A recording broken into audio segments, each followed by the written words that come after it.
Hi folks, welcome back to the Devserver. We are taking a look this time at the A-18E Superhornet. It's finally here, and I am all for this thing. It is going to be coming at the end of the naval fighter line in the American tech tree, down here at battle rating 14.3 for air, 13.0 for ground. You can pause there if you want to take a longer look at the stat card. Normal disclaimers that it's the Devserver, so all of this is subject to change, of course. Let's take a quick look at the systems.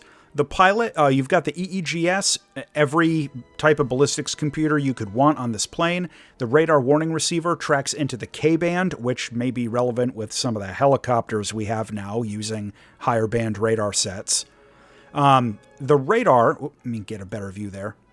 The radar is the AN/APG-79. This is going to be an electronically scanned array radar set with every top tier feature that you could want out of this thing, and 12 data link channels.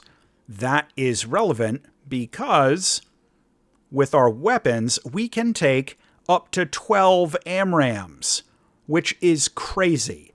Your entry-level weapon is going to be the AIM-7P, the semi-active radar missile. You're going to upgrade to the AIM-120B and AIM-120C5 AMRAAMs, and of course a pair of tip winders, the 9 Limas and the 9 Mikes. So none of the weapons are new in terms of air-to-air, but the quantity is increased.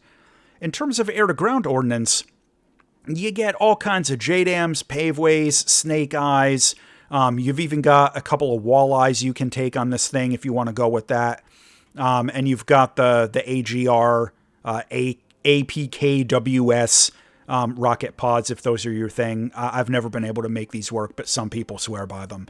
And you can go out with all kinds of Mavericks. Oh, and targeting pod. So this is definitely loaded to bear for close air support. It can also do base bombing, but please don't. Just use this as a fighter. Let's get this thing up into the air.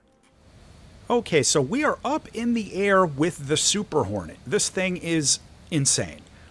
First, let's take a look at the radar modes. So we've got every top-tier radar mode that you'd want to be seeing on a plane like this. The scope goes out to 148 kilometers, which is pretty decent. Of course, we have multiple dish angles that it can use. It's got all the normal features you'd want to see there. For ACM bore sight frames, we have a nice narrow targeting frame. We have a really tall dogfight targeting frame. And we've got a wide angle frame. So good choices with that. And of course, it's got the helmet-mounted sight that you'd expect to see on this jet. Now, what I want to draw your attention to next is this. This agility and turn performance on this plane is insane. When I first flew this out into a test flight here, I actually had to go back to hangar and double-check that I didn't select arcade battle physics by accident. I didn't. This is realistic battle physics. The agility on this plane at like high subsonic speeds is just nuts. The energy retention isn't super good, and it's not on any of the Hornets. That's kind of their known weakness. But the overall combat agility and maneuverability on this plane is going to be S tier, which hopefully you expected. Now, the one area where the Super Hornet is not going to be really as good as some of the other top tier jets, of course, is its maximum speed and its engine power. The Hornets in War Thunder are known for not being as fast as most of the other top tier jets that they face at their respective BRs. That is going to hold true for the Super Hornet.